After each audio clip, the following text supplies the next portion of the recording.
And we are here on this Wednesday night, episode 607 of 360 Wrestling Fanatic. Thank you everyone for tuning in tonight. And like I said, finally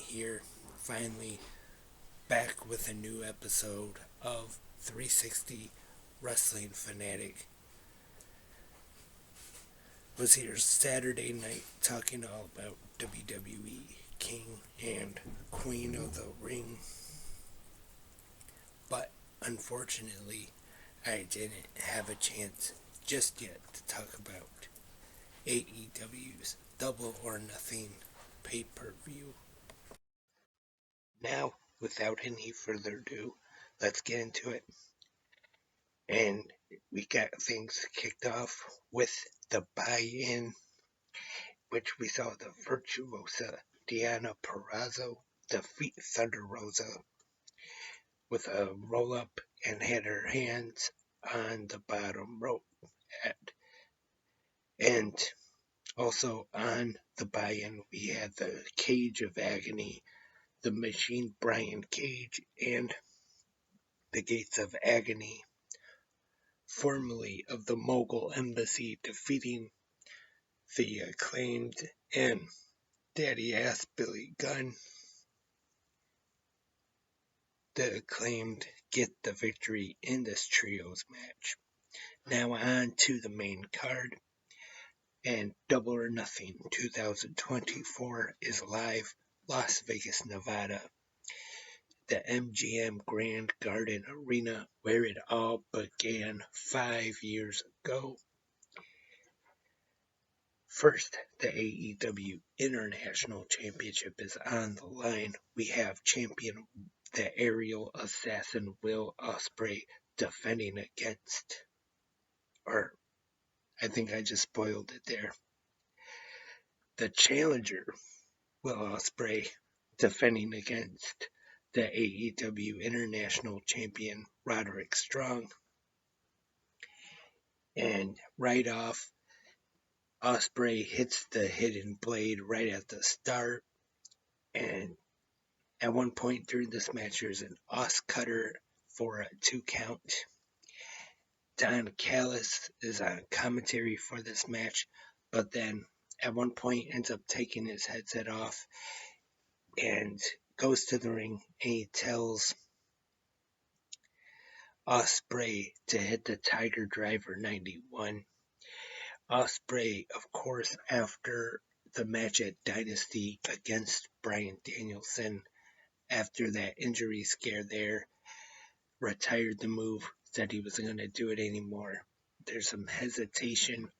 You can tell Ospreay really doesn't want to do the move.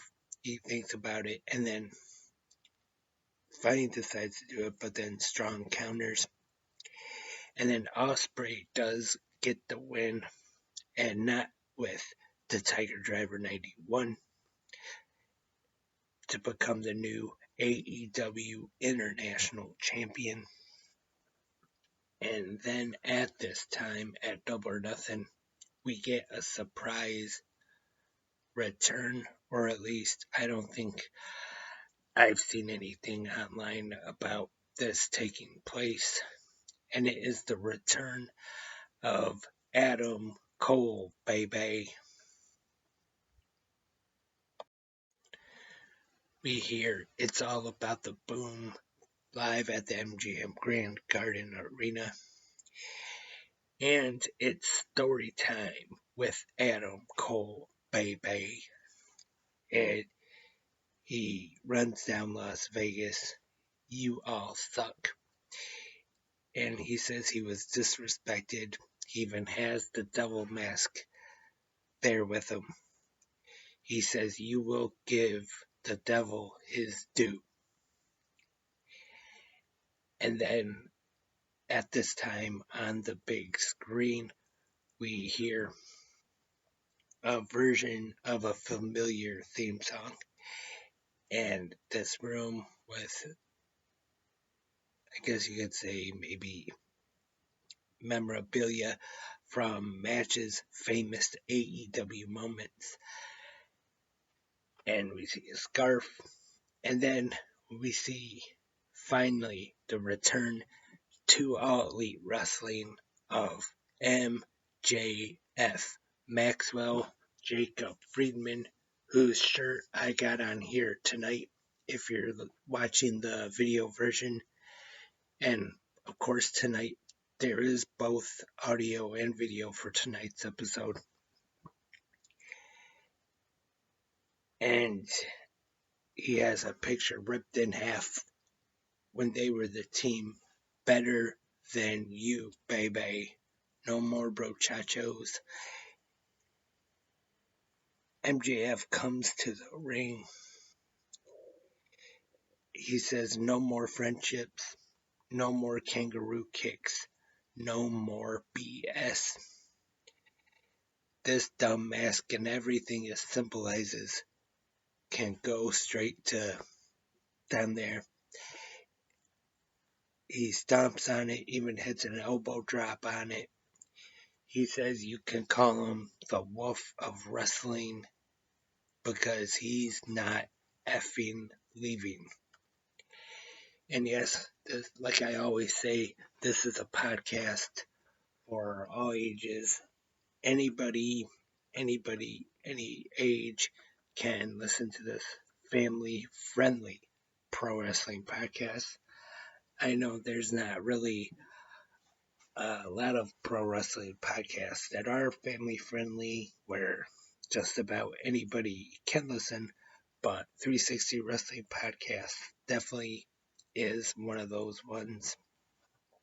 And next up we have the unified AEW Trios and Ring of Honor World Six-Man Tag Team Championships. I guess you could still call them that. The Death Triangle defending against, or there I go, messing up again. The Death Triangle challenging the Bang Bang Gang. Really fun match here, and we see the return of Juice Robinson as he comes out with the golden bat and assists the Bang Bang Gang. Jay White pins Pac. So still the trios and six-man tag team champions, the Bang Bang Gang. The AEW Women's World Championship is on the line. Timeless Toni Storm taking on Serena Deeb. And at one point, Serena Deeb has a submission. Storm bites the rope to break the hold. Toni hits the sky high at one point. And then at one point, even Mariah May actually is about to throw in the towel, but Luther stops her. But when Toni Storm looks out, she thinks that Luther was the one who is going to throw in the towel, so she gets very upset with him. And then we get a Storm Zero for a 2 count. Detox on the apron, and then Deeb hits it in the ring again, but for a 2 count. Storm hits a power driver off the second rope to get the win, and still AEW Women's World Champion, Timeless Toni Storm. Very good match as well between these two. Next up is the straight up wrestling match. Trent Beretta taking on freshly squeezed Orange Cassidy. And I enjoyed this one.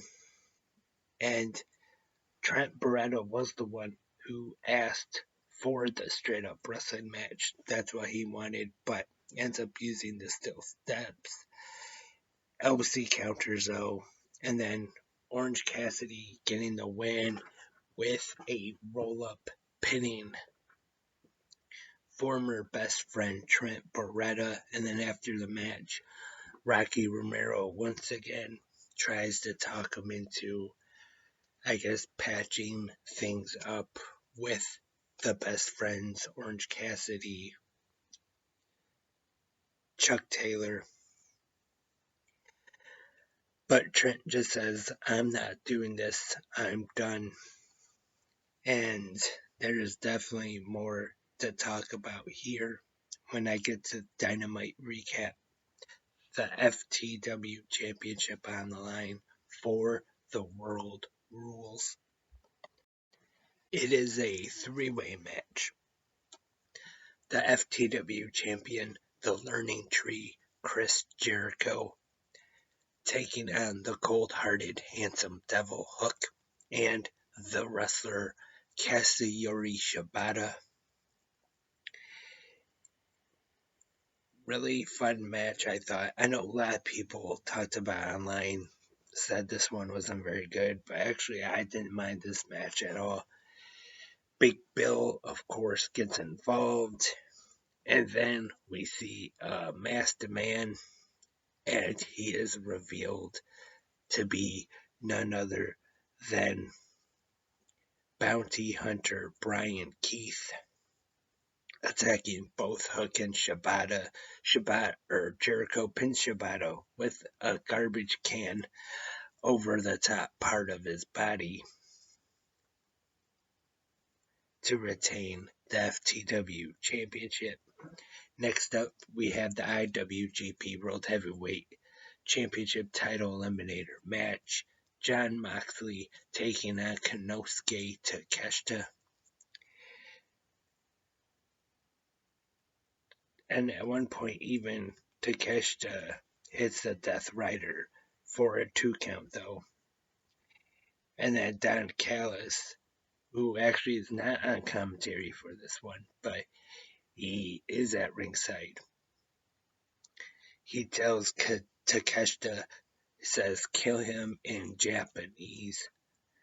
Takeshita goes out to the floor to get some chairs. Moxley counters that, hits a Death Rider of his own for the win. Pretty fun match here, but I kind of was surprised a little bit. I thought, because most of the time for the title eliminators, you see the champion retain anyway, or not retain, but win.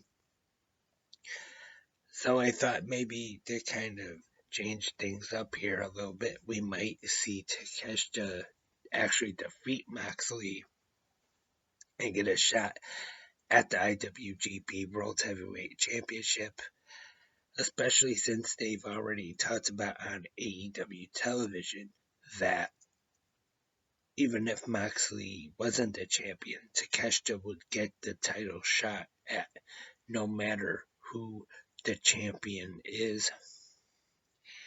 Next up, another one I've been looking forward to. The barbed wire steel cage match for the AEW TNT Championship. And it is the rated R superstar Adam Copeland taking on honoring the House of Black, Malachi Black. At the cage, barbed wire around the top, and had some like on the corners. And just as you would expect, you knew there was going to be blood. The more the question was, though, not that there would be blood, but how much blood would there actually be in this match? And there was quite a bit. Of course, the door did end up getting opened. The House of Black come to the ringside area, and as Adam Copeland kind of teased about that Buddy Matthews and Brody King possibly joining him, turning on Malachi Black. And for a second, we actually did look like that was going to happen, but that was not the case. They looked like they were siding with Copeland, but instead they ended up attacking him.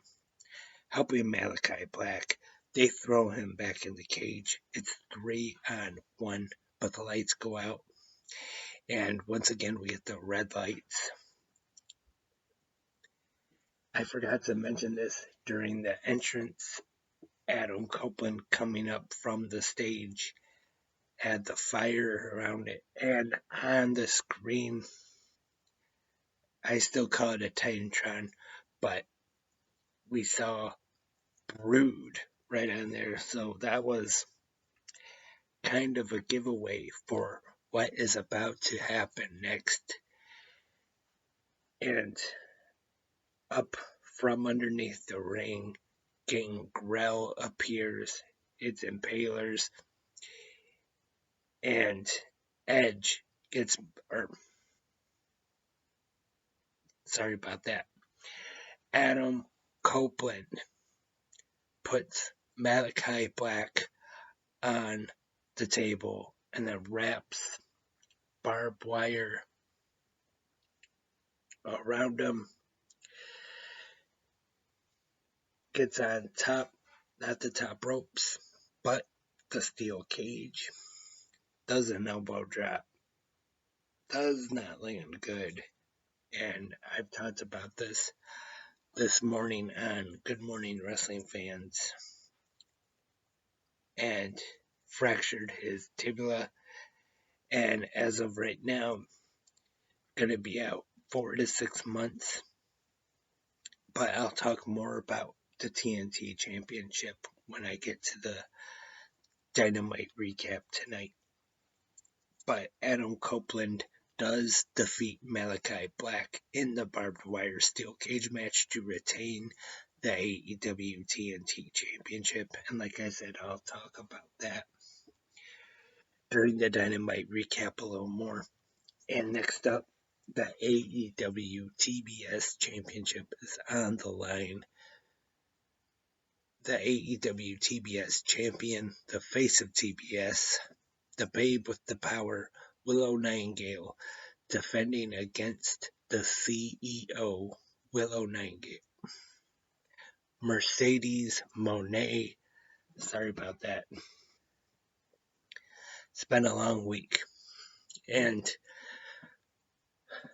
really good match between these two. Big fan of both. And we see Mercedes Moné get the win, defeating Willow Nightingale to become the new AEW TBS champion. Then after the match, we see Stokely halfway yelling at Willow Nightingale, giving her a hard time. And then Chris Statlander pushes her down, or pushes him down, and kind of tells him to back off. And they go to leave. But then we get the betrayal Chris Statlander turning her back on her good friend Willow Nightingale. And I was kind of expecting it. There was kind of teased there that Chris Statlander, maybe a heel turn, could be coming soon. And it did. And part 2 of the triple main event for the AEW World Championship. The AEW World Champion right there. Watching the YouTube version as well. You see me pointing at the Swerve Strickland autographed picture in the background here at the 360 Studios. Taking on the Patriarchy Christian Cage, which I know some people online have talked about Swerve's run as world champion. Hasn't really been anything eventful so far, and putting him in this feud against Christian Cage. But so far, I thought they did a good job of this feud, though. I mean, kind of came out of nowhere. Christian Cage wasn't really who you would have expected to be the first challenger to face Swerve for the AEW World Championship, but I thought they did a good job of it. And they had a fine match. Swerve Strickland defeats Christian Cage to retain the AEW World Championship. And then the main event of Double or Nothing. It is Anarchy in the Arena. The Elite, the Young Bucks, Matthew and Nicholas Jackson, Kazuchika Okada, and Jack Perry taking on FTR, the American Dragon, Bryan Danielson, and Darby Allin. You know, Anarchy in the Arena has a reputation, I guess you could say, just being wild, being crazy, a lot of brawling all over the arena. And this year's definitely no different. Was brawling all over the place, weapons, brawling in the back, and Darby Allin and Jack Perry going outside, and Darby Allin dumping Jack Perry in the ice bath, and coming back out. First, though, Jack Perry went to the gorilla position and grabbed Tony Khan and brought him out to the stage. And then we saw Darby Allin with the flamethrower, which was teased last week on Dynamite, setting Jack Perry on fire. But it is the Elite getting the win in Anarchy in the Arena, like I have talked about here on 360 Wrestling Fanatic. This was just me kind of guessing though, but since the Elite did win Anarchy in the Arena, possibly sometime next month or July, could possibly see Blood and Guts. Usually Blood and Guts taking place either June or July. Who knows? And then maybe this could be when Team AEW gets some revenge against the Elite. And so that was AEW Double or Nothing. Once again, I thought it was another home run from AEW on pay-per-view. Just my opinion, but I thought it was great. We had a lot of great, solid wrestling in this pay-per-view. And in my opinion, definitely a thumbs up show from AEW. And now on to tonight, AEW Dynamite live on TBS. And from Los Angeles, California, or Inglewood, I guess that's a suburb of LA, live at the fabulous Kia Forum. We start off with the new AEW TBS champion, Mercedes Moné, and then she is interrupted though by somebody on the screen, and it is none other than Sky Blue.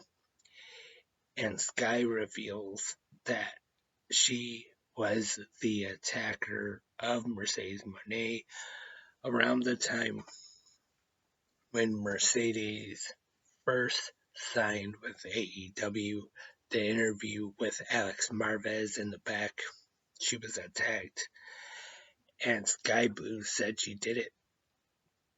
I kind of thought that they were going to have it be Chris Statlander, the whole thing with her turning on Willow Nightingale, turning heel, but was not the case. And to rewind just a little bit, before the match, Mercedes said during her promo that she tried to warn Willow about not trusting Statlander and Stokey halfway, and she says when she comes back she hopes she kicks their you-know-what. And good promo from Mercedes here. Sky Blue very well in this segment, I thought. And then we find out tonight that Mercedes Moné will be making her first title defense as TBS champion against Sky Blue. That will take place later tonight on Dynamite.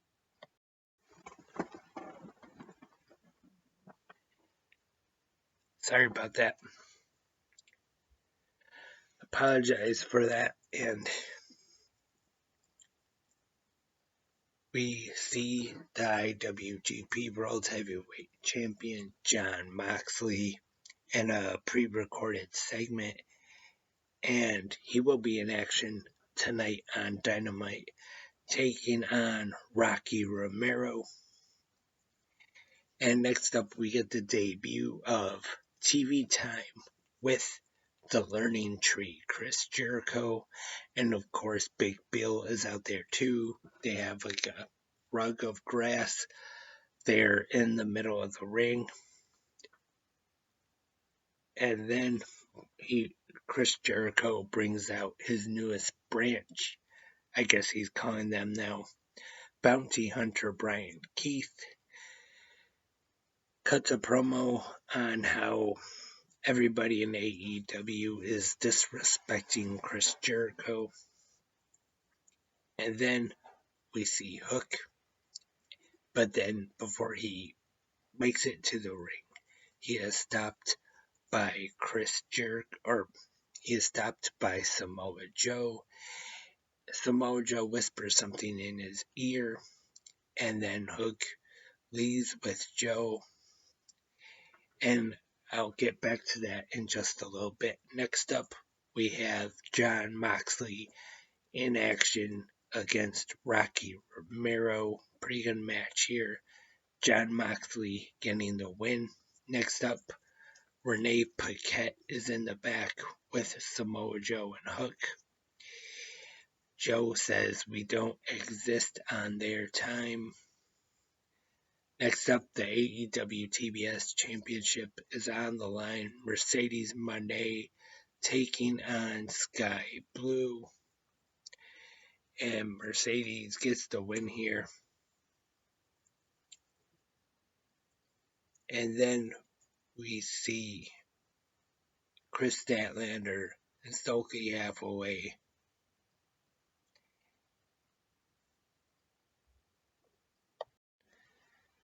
And then in the ring, Don Callis is there because he has a contract for the Don Callis family. And then we see Chris Statlander and Stokey Hathaway again. And Chris Statlander says, on behalf of her best friend, he would join the Don Callis family. But then at that time, we see Trent Beretta standing behind OC in the ring and attacks Orange Cassidy, busting him open.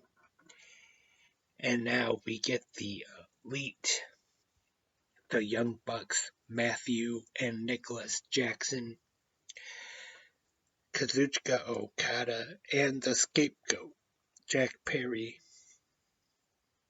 And they have gifts.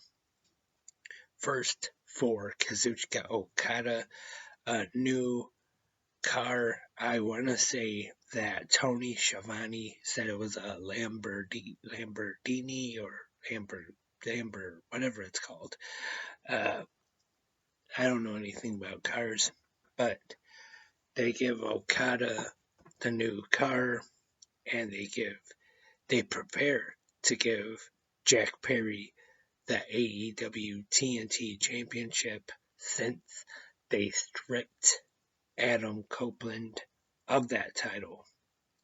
But then we see Christopher Daniels, who has been brought back as a with a new job. Tony Khan has made him the interim vice president.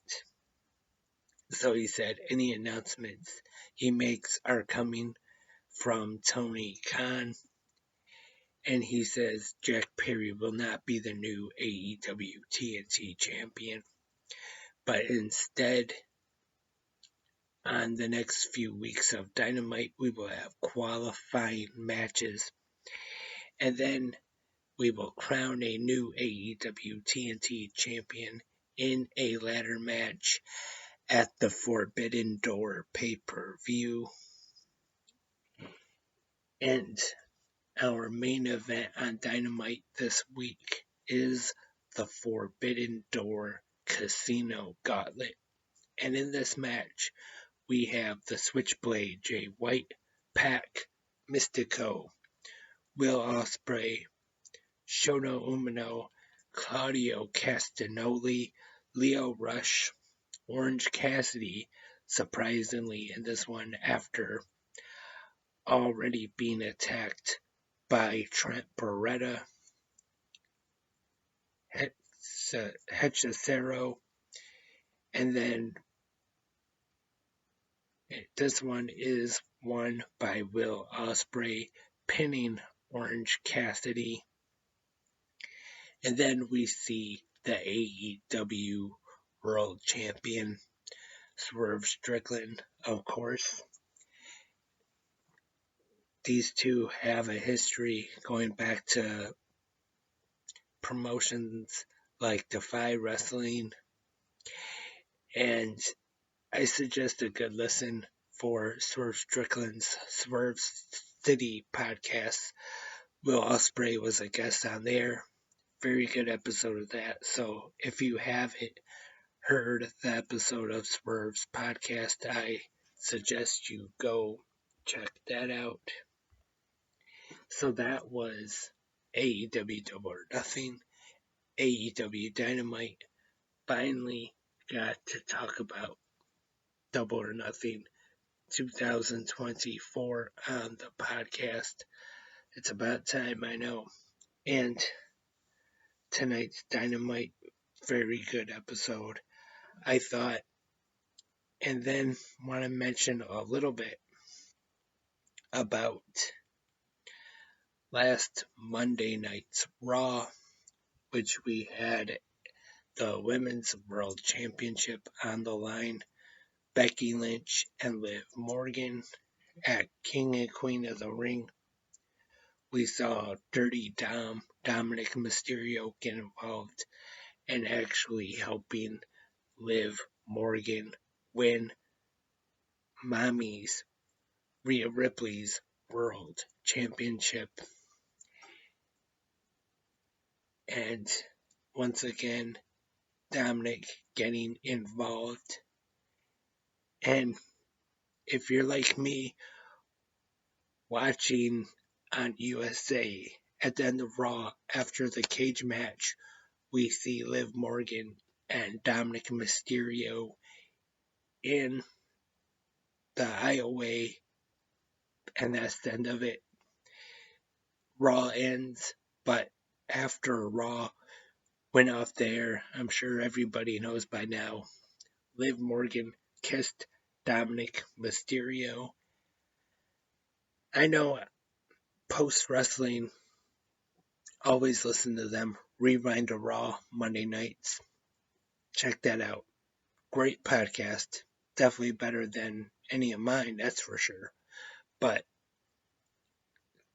in Canada, apparently on Sportsnet 360, they got to see the full ending of Raw. But so I'm guessing on USA was the only one that I guess apparently wanted to get off right away and went off before the kiss.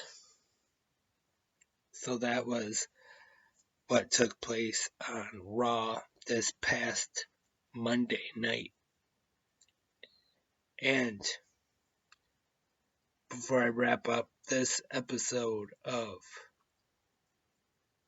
360 Wrestling Fanatic, And actually, yes, there is some news. Some pretty big NXT news, actually, from last night's episode.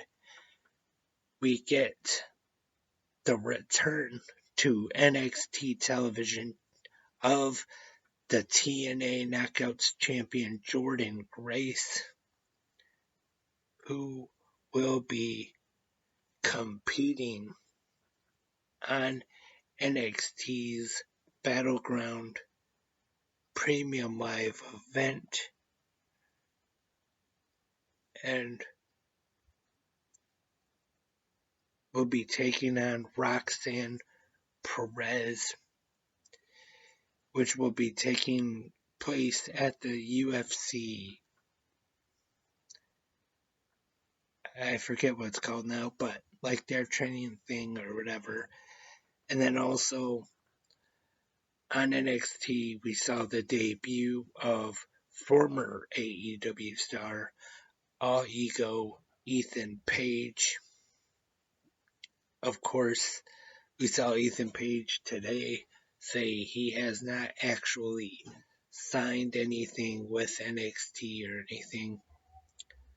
So I wouldn't be surprised if we do see him back at least a couple times.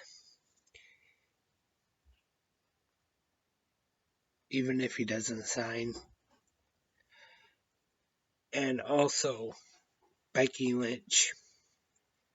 There's a lot of talk about her lately. Apparently, her contract with WWE is expiring in the next few days, and people say that she could be taking a break from WWE for a while. And of course, with the contract being up, of course, you had people wondering if she could be jumping to AEW. And just my opinion, to be honest, I don't see it happening. Seth Rollins just re-signing recently. Hey, it's pro wrestling. Never say never. So I'm not saying there's absolutely no chance that, who knows, but I really don't see it happening though. And that is all for this episode of 360 Wrestling Fanatic on this Wednesday night. Thank you for tuning in and being patient with me. Finally got the recap of AEW Double or Nothing in. Just want to thank everyone for listening. And remember, in the comment section, you can go there if you're listening to the audio version right here on Spreaker or Apple Podcasts, Spotify, Castbox, wherever you're listening at, in the comment section if they have one. And if you're watching the YouTube version, in the comment section down below, also like, comment, share the video, all that stuff that you're supposed to do on YouTube. Let me know your thoughts and your opinions on WWE King and Queen of the Ring, AEW Double or Nothing, and this Monday night's Raw, this Wednesday night's Dynamite, or if you just want to talk anything that is going on in the world of pro wrestling right now, you can, like I said, in the comments. And that's all for tonight. We'll be back tomorrow morning for the Thursday episode of Good Morning Wrestling Fans. So I hope everyone that is listening to my voice right now will join me for that. Have a great night, everyone. We'll talk to you tomorrow morning. Until then, I am Lance, and I am a wrestling fanatic.